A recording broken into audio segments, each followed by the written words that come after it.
କୃଷକ ପାଇଁ ଖୁସିର ଖବର ନେଇ ଆଣିଛି ନ୍ୟୁଟ୍ରେଣ୍ଟି crop care private limited Enhumus light. Enhumus light product ଗୋଟିଏ ଜୈବିକ ସାର ଅଟେ।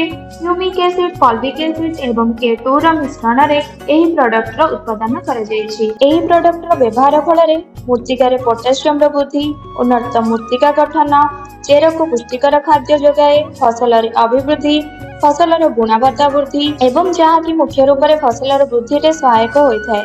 ଏହା ଫଳରେ ରଙ୍ଗ, ଗୁଣବତ୍ତା, ଓଜନ ଓ ପରିମାଣରେ ବୃଦ୍ଧି କରାଇଥାଏ। ଏହା ସବୁ ପ୍ରକାର ପନିପରିବା ଏବଂ କପା, ଧାନ, ଆଖୁ ଓ ଅନ୍ୟାନ୍ୟ ଫସଲରେ ଚେର ଏବଂ କାଣ୍ଡ ସଂଖ୍ୟାରେ ବୃଦ୍ଧି ସୁସ୍ଥ ଏବଂ ସଫଳ କରିଥାଏ।